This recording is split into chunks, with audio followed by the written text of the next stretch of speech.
The galactic station horizon floated in the darkness of space like a giant metal flower. It was home to thousands of beings from hundreds of different worlds. Some had scales. Some had fur.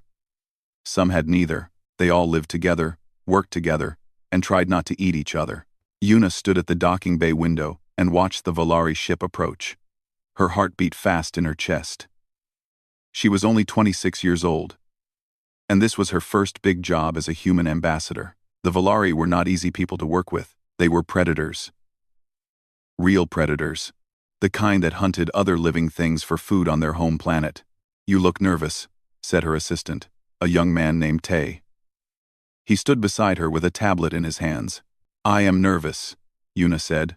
"The Volari have never agreed to meet with humans before. If I mess this up, it could hurt relations between our species for years." Tay nodded. He understood. The Volari were known across the galaxy as fierce warriors. They had sharp claws, long fangs, and eyes that could see in complete darkness. Their bodies were covered in short, dark fur, and they moved like shadows. Most species were afraid of them, but humans were different. Humans were curious. Humans wanted to be friends with everyone, even the scary ones. The Volari ship locked onto the station with a loud clang. Yuna took a deep breath and smoothed down her uniform. It was simple and clean, dark blue with silver buttons. She had chosen it carefully. The Volari respected strength, but they also respected those who did not try too hard to impress them. The doors opened with a hiss. Ambassador KL walked through first. He was tall, much taller than Yuna. His fur was black, with streaks of silver, and his golden eyes scanned the room like he was looking for danger. Behind him came three smaller figures. Cubs. His children. Yuna had read about this in the briefing documents. Kale was bringing his cubs because this was meant to be a peaceful mission. In Volari culture, bringing your children showed trust. It meant you did not expect to fight. The three cubs stayed close to their father. The biggest one was named Ren. He looked about 10 years old in human terms, though Yuna knew Volari aged differently. His fur was the same black as his father's, and he held his head high with pride. The middle cub was Tali. She was smaller, with softer features and curious eyes that darted around the docking bay. The smallest was Nox. He could not have been more than 5 or 6. He hid behind his father's leg and peeked out at Yuna with wide, scared eyes. "Ambassador Kale," Yuna said. She bowed her head slightly, showing respect without lowering herself too much. "Welcome to Horizon Station. I am Yuna, your human liaison." Kale studied her for a long moment. His golden eyes moved over her face, her body, her hands. Yuna knew he was checking if she was a threat. She kept her hands visible, and her body relaxed. "You are small," Kale said. His voice was deep and rough, like stones grinding together. "I am," Yuna agreed. She did not apologize for it. Something flickered in Kale's eyes. It might have been respect. "These are my cubs," he said, stepping aside so she could see them better. "Ren, my eldest. Tali, my daughter. And Nox, my youngest son." Yuna smiled at each of them. Ren did not smile back. He just stared at her with the same suspicious look his father had. Tali tilted her head to one side, curious. Nox ducked back behind Kale's leg. "Hello," Yuna said to them. "I hope you will enjoy your stay here. The station has many interesting things to see." "We are not here for fun," Ren said. His voice was young but sharp. "We are here for duty." "Ren," Kale said, and the word was a warning. The cub went quiet, but he did not look sorry. Yuna was not bothered. She had read that Volari children were taught to be serious from a young age. They were predators. In the wild, a playful cub was a dead cub. It was just their way. "Let me show you to your quarters," Yuna said. "You must be tired from your journey." She led them through the station.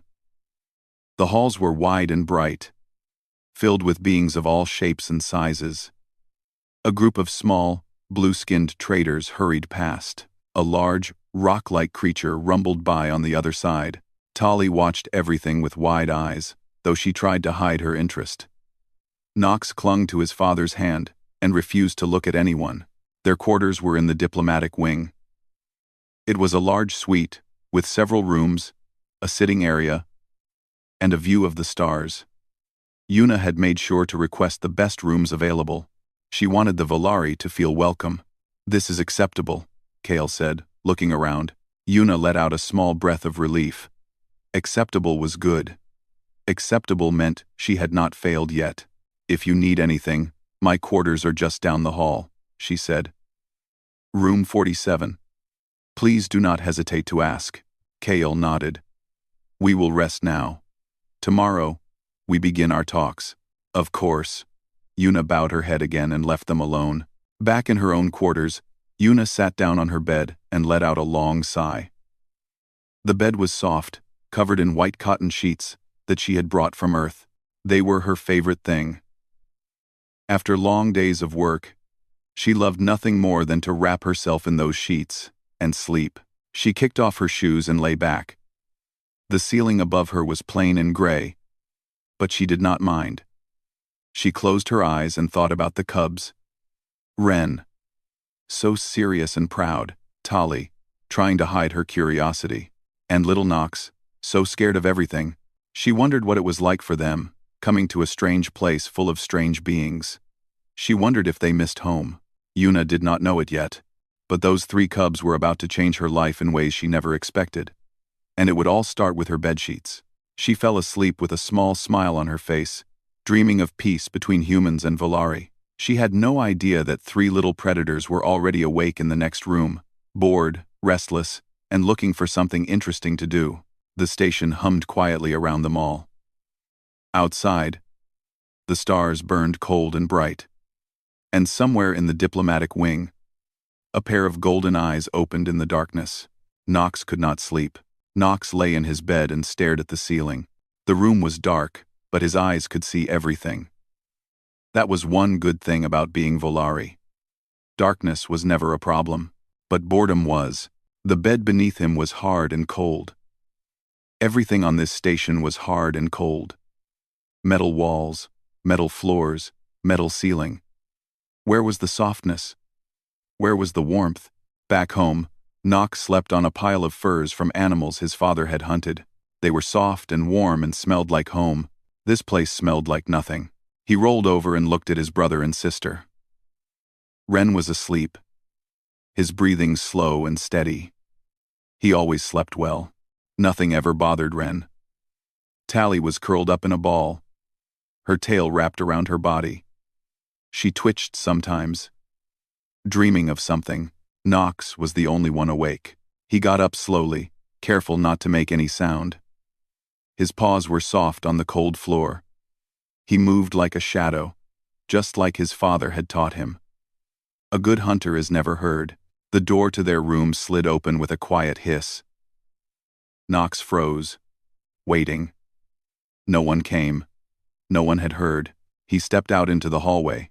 The lights were dim now. It was nighttime on the station, or at least what passed for night. Most beings were asleep. The halls were empty and quiet. Nox liked it this way. Too many creatures during the day. Too many sounds and smells and eyes looking at him. He walked slowly, exploring. His nose twitched as he smelled the air. Metal. Cleaning fluid. Old food. And something else. Something strange and soft. He followed the smell. It led him down the hall to a door marked with the number 47. The human's room. Yuna. The small female who had smiled at him. She had not seemed afraid of them. That was strange. Most beings were afraid of Volari. The door was not locked. Nox pushed it gently and it slid open. The room inside was dark, but not dark enough to hide anything from Volari eyes. Nox saw a desk with papers on it, a chair, some strange human objects he did not understand, and a bed. The bed was different. It was covered in something white and soft. The material caught the little light in the room and seemed to glow. Nox had never seen anything like it. He stepped closer, his heart beating fast. His nose twitched again. The smell was coming from the white material. It smelled clean and soft and somehow warm, even though it was just fabric. Yuna was asleep on the bed. She was curled up on one side, leaving most of the white material exposed. Her breathing was slow and peaceful. She did not know Nox was there. He should leave. He knew he should leave. His father would be angry if he found out Nox had entered a stranger's room without permission. It was rude. It was wrong. But the white material called to him. Nox reached out one paw and touched it. Oh, it was the softest thing he had ever felt. Softer than fur. Softer than anything on his home planet. His claws sank into it gently. And it did not tear. It just moved around his claws like water. He pressed his whole paw into it and felt the softness spread through his fingers. He had to have it. Moving carefully, Nox grabbed a corner of the white material. The human called them bed sheets. He had heard the word before, but never understood it until now. He pulled gently, and the sheet slid off the bed with barely a sound. Yuna did not wake. She just shifted slightly and kept sleeping. Nox gathered the sheet in his arms. It was big, much bigger than him. But it was light, and he could carry it easily. He hurried back to his room with his prize. When he got there, Tali was awake. "What are you doing?" she whispered. Her golden eyes were wide with surprise. "Look," Nox said. He held up the sheet proudly. "Feel it." Tali reached out and touched the fabric. Her eyes went even wider. "What is this?" she breathed. "The human's bedsheet. Is it not amazing?" Tali grabbed the other end of the sheet and rubbed it against her face. Her ears flattened with pleasure. "We need more," she said. Nox nodded. They both looked at Ren, who was still sleeping. "Should we wake him?" Nox asked. "No," Tali said. "He will tell father. We will get more ourselves." The two cubs crept back out into the hallway.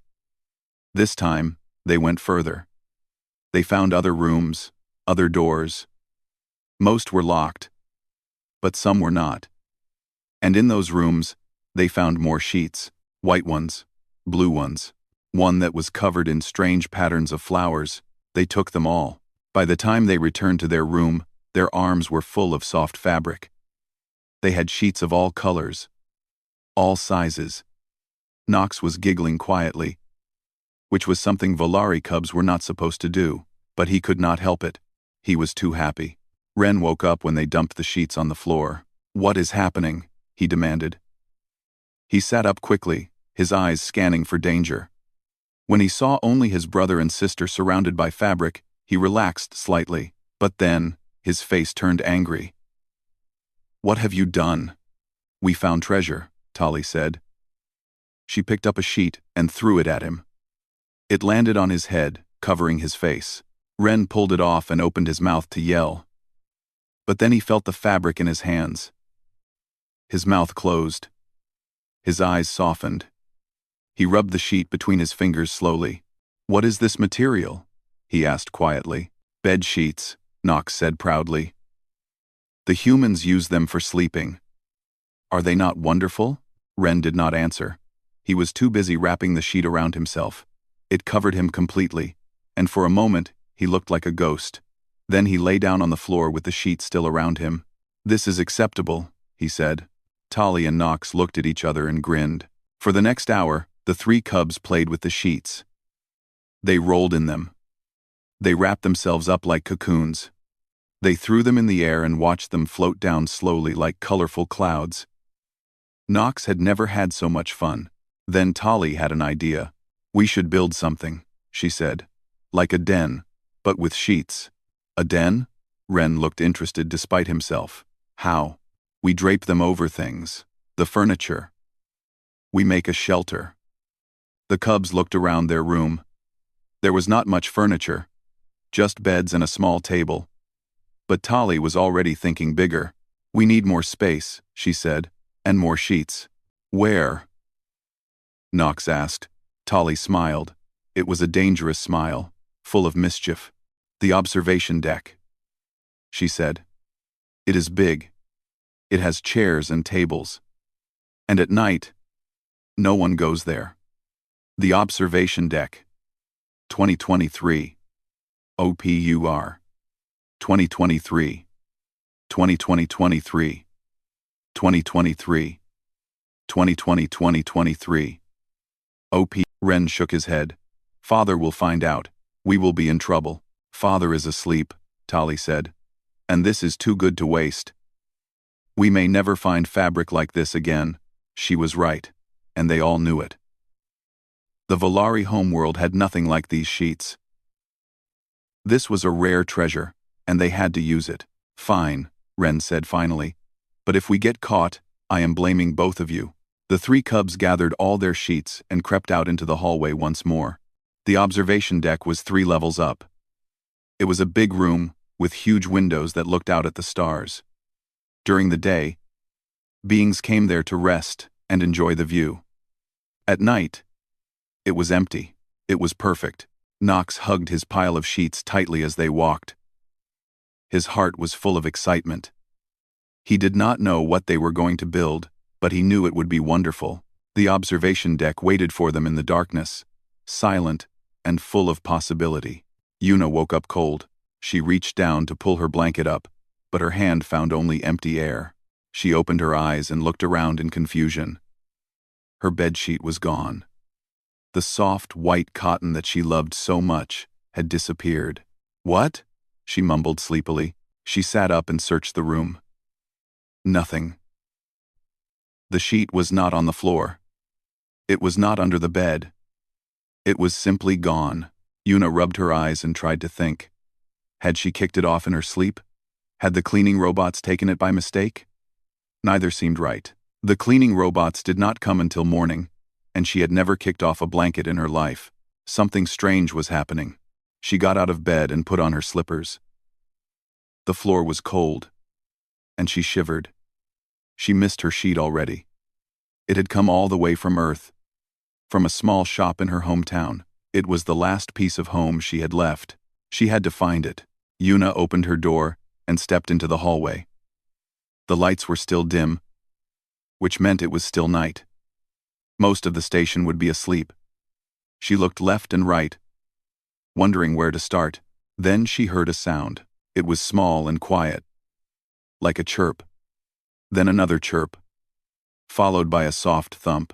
The sounds were coming from somewhere above her. The observation deck? Maybe? Yuna started walking toward the sound. Her curiosity was stronger than her tiredness. As a human, she could not help it. Humans always wanted to know things. It was their greatest strength and their biggest weakness. She took the lift up 3 levels and stepped out onto the observation deck. What she saw made her freeze in place. The entire deck had been transformed. Sheets hung from every surface. They draped over chairs and tables. They stretched between poles and rails. They created walls and tunnels and towers. It looked like a giant, colorful maze made entirely of fabric. And in the middle of it all were 3 small figures: Ren, Tali, and Nox. The cubs were hard at work. Ren was trying to drape a blue sheet over 2 chairs, but it kept falling down. Tali was crawling through a tunnel she had made, adjusting the walls from inside. Nox was sitting on a pile of sheets, chirping happily as he sorted them by color. They had not noticed Yuna yet. She stood there for a long moment, watching them. Her first feeling was surprise, then confusion. Then, slowly, a warm feeling spread through her chest. They were building a blanket fort. Yuna had done the same thing when she was a child. She and her brother would steal all the blankets in the house and build castles in the living room. They would spend hours inside, pretending to be kings and queens of their own kingdom. It was one of her happiest memories. And now these little alien predators were doing the exact same thing. She smiled. Ren's sheet fell down again, and he made a frustrated sound. It was a growl, but a small one. The kind a child makes when something does not work right. You need to tie it, Yuna said. All 3 cubs spun around. Their golden eyes went wide with fear. Nox dropped his sheets and ducked behind his brother. Tali's ears flattened against her head. Even Ren took a step back. Human, he said. His voice was tense. We did not mean to. It is okay, Yuna said gently. She held up her hands to show she was not angry. I am not mad. The cubs stared at her with confusion. You are not? Tali asked carefully. No. Yuna walked forward slowly, making sure not to scare them more. She stopped a few feet away and looked at their creation. This is wonderful. You built all of this yourselves? Yes, Nox said quietly. He peeked out from behind Ren. Do you like it?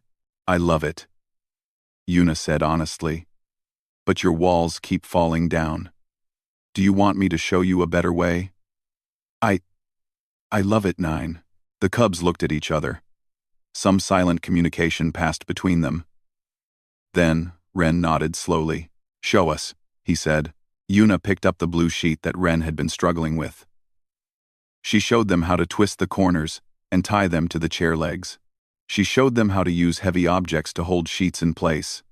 She showed them how to create a strong frame by pushing chairs close together. The cubs watched with wide eyes.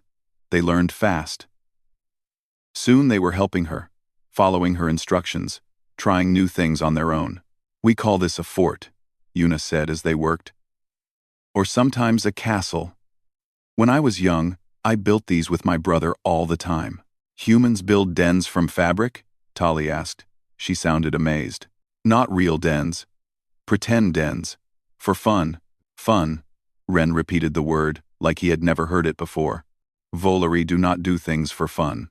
Why not? Yuna asked. Ren did not answer. He seemed to be thinking about the question very hard. They worked for another hour. The fort grew bigger and more complex.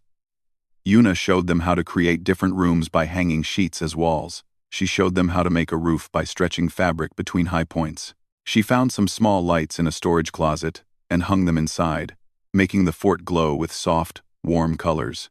Nox was the happiest Yuna had ever seen him. He ran through the tunnels again and again, chirping with delight. Even his fear of her seemed to fade. At one point, he bumped into her leg by accident and did not run away. He just looked up at her with his big golden eyes and smiled. Could Volari smile?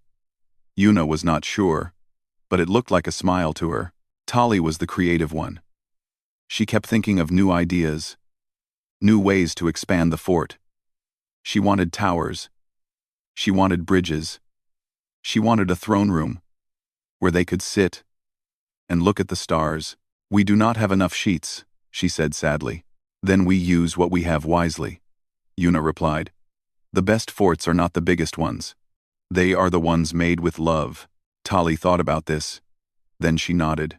You are wise for a human, she said. Yuna laughed. Thank you, I think. Ren was quiet most of the time, but he worked the hardest. He was determined to make the fort perfect. Every corner had to be straight. Every sheet had to be smooth. When something was not right, he fixed it immediately. You would make a good builder, Yuna told him. I am a warrior, Ren said. But there was no anger in his voice. He sounded almost sad. Volari are warriors. That is what we do. Maybe warriors can be builders too, Yuna said. Maybe you can be both. Ren looked at her for a long moment. Something changed in his eyes. It was small, but Yuna saw it. A tiny crack in the wall he had built around himself. Maybe, he said quietly. By the time they finished, the observation deck was unrecognizable. The fort filled most of the space. It had 3 levels, connected by tunnels and passages. It had a main room with cushions on the floor. It had small windows cut into the fabric walls so you could see the stars outside. It was beautiful. The 4 of them sat inside the main room and looked out at the galaxy. The stars were bright and endless. Somewhere out there was Earth. Somewhere else was the Volari homeworld. 2 places so different. But here, inside a fort made of bedsheets, it did not matter. Thank you, Nox said softly.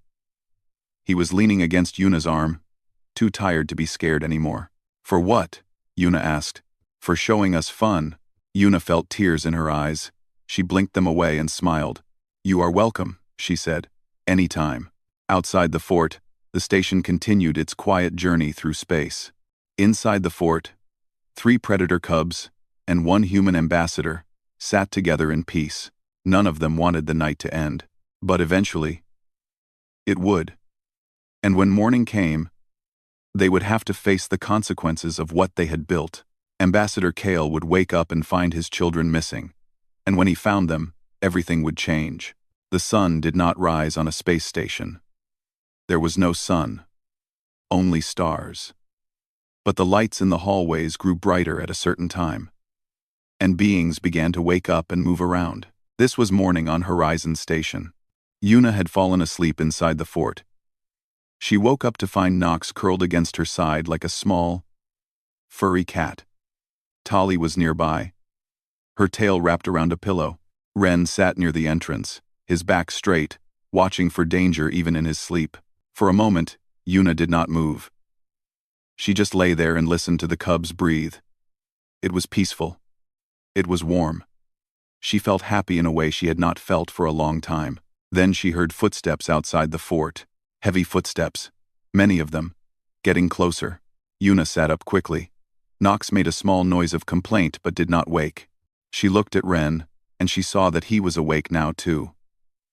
His golden eyes were wide with fear. "Father," he whispered. The sheet wall of the fort was pulled aside. Bright light flooded in. Ambassador Kale stood there, his massive form blocking the exit. Behind him were 2 station security guards, and a worried-looking Tay. Kale's face was impossible to read. His golden eyes moved slowly over the scene. The sheets, the fort, his children, the human. "What?" he said slowly. "Is this?" Nobody answered. Nobody could. Ren lowered his head in shame. Tali woke up and immediately froze when she saw her father. Nox was still asleep, blissfully unaware of the danger. Yuna stood up carefully. Her legs were stiff from sleeping on the floor. "Ambassador Kale," she said. Her voice was calm, though her heart was racing. "I can explain." "Explain what?" Kale's voice was cold. "Explain why my children are missing from their beds? Explain why I find them here, in a pile of stolen fabric, with a human?" "They did not mean any harm," Yuna said. "They were just playing." "Playing," Kale said the word, like it was something dirty. "Volari do not play. We train, we hunt, we prepare for battle. We do not waste time on foolish games." "Father, please," Tali said. Her voice was small and scared. "We just wanted to—" "Silence," Kale commanded. Tali went quiet immediately. Tears formed in her golden eyes. Yuna felt something hot rise in her chest.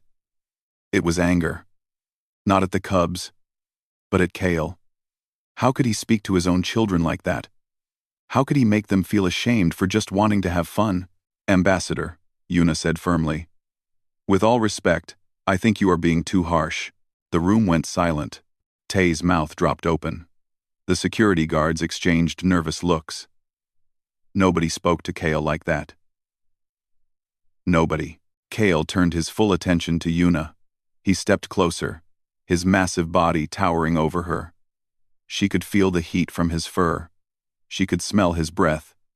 He was trying to scare her. She did not back down. "Your children built something wonderful tonight," she said. "They worked together. They used their minds. They created something from nothing. That takes skill. That takes intelligence. Those are things a warrior needs." Kale said nothing. His eyes burned into hers. Yuna continued. "On my world, we believe that play is how children learn. When they build forts, they learn about structure and design. When they solve problems together, they learn about teamwork. Your cubs did not waste their time tonight. They grew." A long silence stretched between them. The cubs held their breath. Tay looked like he might faint. Then Kale turned and looked at the fort. He really looked at it this time. He saw the 3 levels. The tunnels. The careful construction. The small windows that framed the stars perfectly. He saw what his children had created. "You built this?" he asked quietly. "Yes, father," Ren said. His head was still down, but his voice was steady. "Tali designed it. Nox found the materials. I made sure everything was strong. The human helped," Tali added quickly. "She showed us how to tie the corners." Kale was quiet for another long moment. Then he did something that surprised everyone.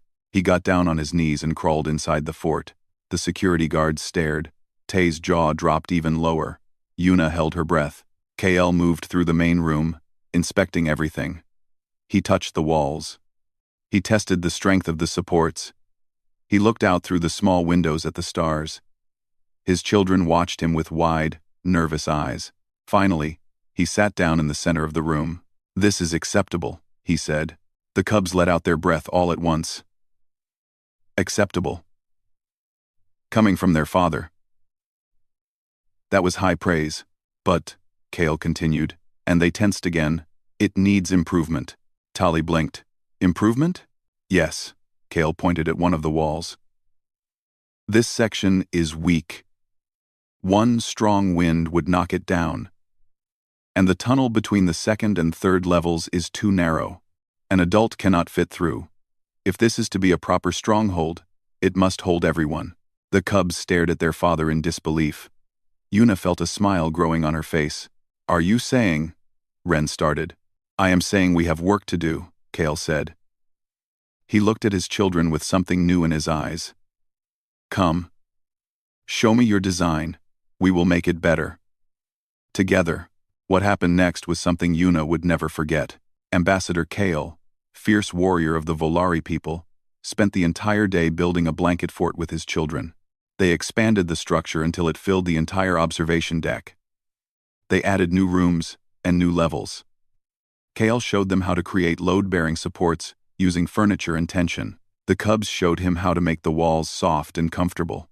Yuna worked beside them, but mostly she just watched. She watched Ren finally relax and laugh for the first time. She watched Tali's eyes shine with pride as her father praised her designs. She watched Nox climb onto Kale's back and ride on his shoulders while they worked. She watched a family heal. Other beings on the station began to notice what was happening. Word spread quickly. Strange sounds were coming from the observation deck. Curious creatures came to investigate. They found the fort. Some laughed. Some stared in confusion, but many of them wanted to help. A group of small, blue-skinned traders brought extra fabric from their shop. A large, rock-like creature named Bomb helped move heavy furniture. Even Tay joined in, crawling through tunnels and hanging lights. By the end of the day, the fort was no longer just a blanket fort. It was a multi-deck stronghold. It had towers that reached toward the ceiling. It had bridges connecting different sections. It had a great hall in the center, where dozens of beings could sit together. And at the very top, looking out at the stars, was a throne room. Tali's dream had come true. "This is not what I expected from this mission," Kale said. He stood beside Yuna, watching the sunset through the station windows. His cubs were inside the fort, playing with children from other species. "What did you expect?" Yuna asked. "Politics, arguments, distrust." Kale shook his head slowly. "I did not expect this.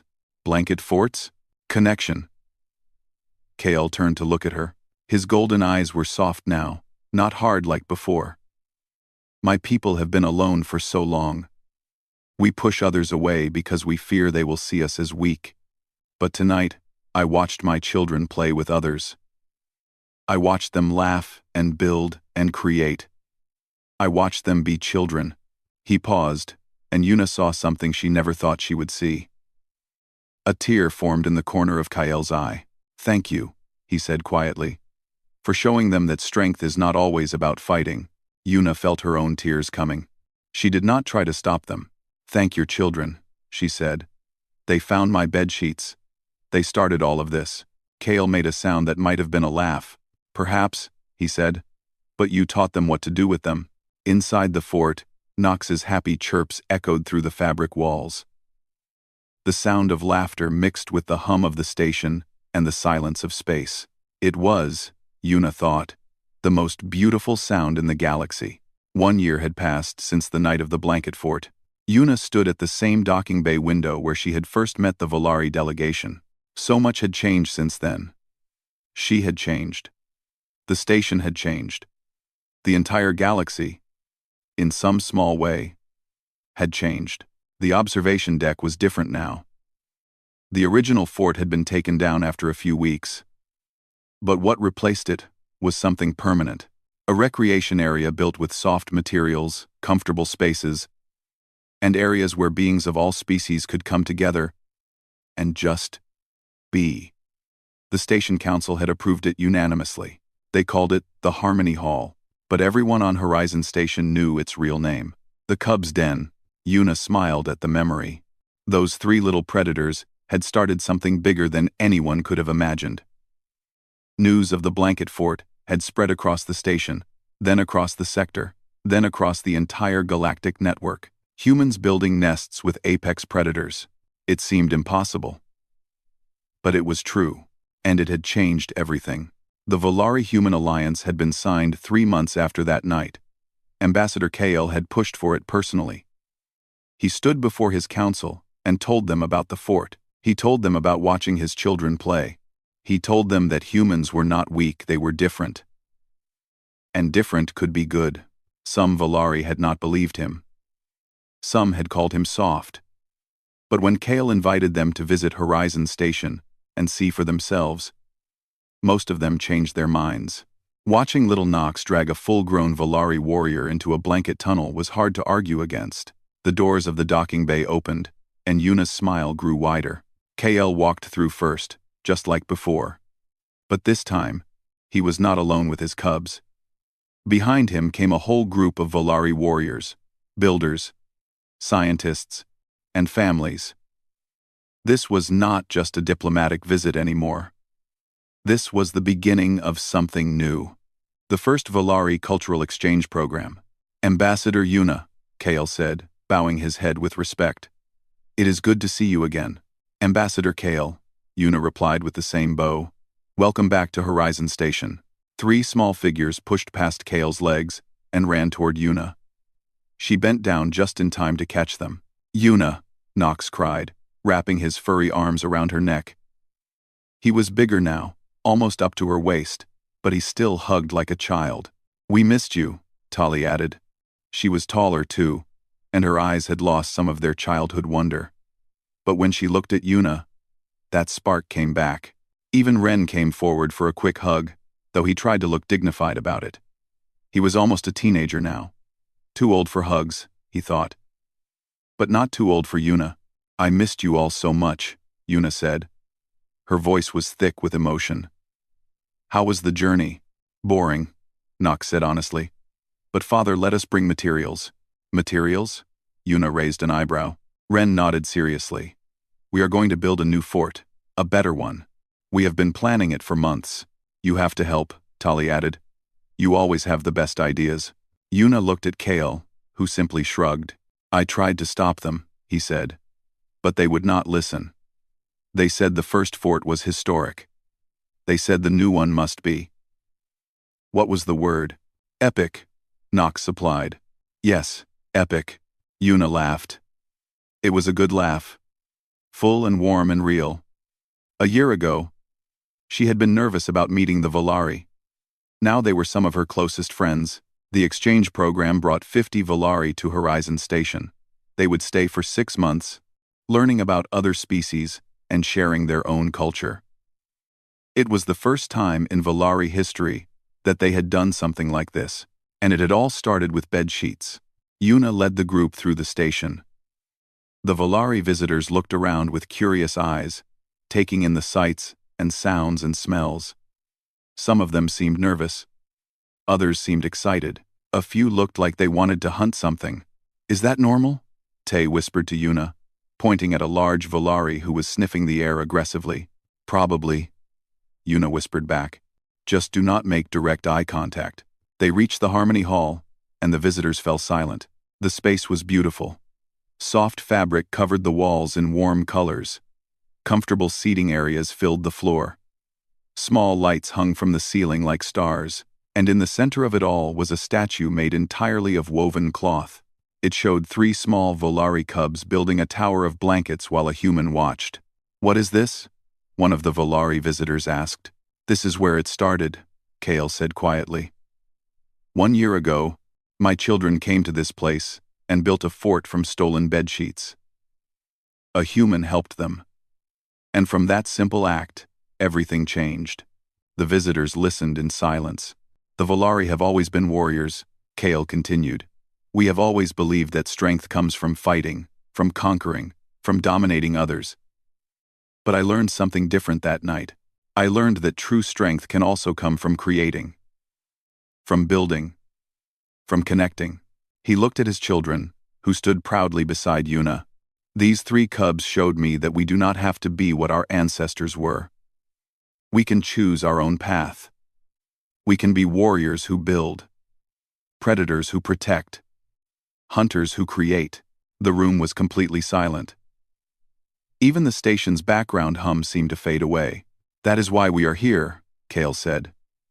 Not to conquer, not to dominate, but to learn, to grow, to become something better than we were before.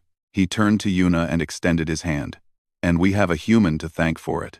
Yuna took his hand. Her small human fingers disappeared in his large, clawed grip, but neither of them was afraid. It was not me, she said. It was your children. It was the sheets.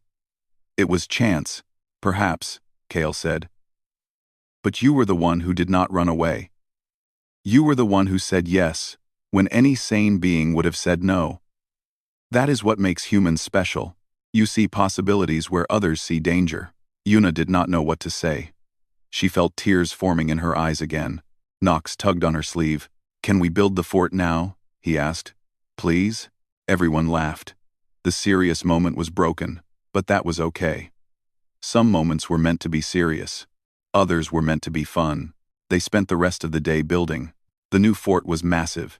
It filled the entire Harmony Hall and spilled out into the corridors.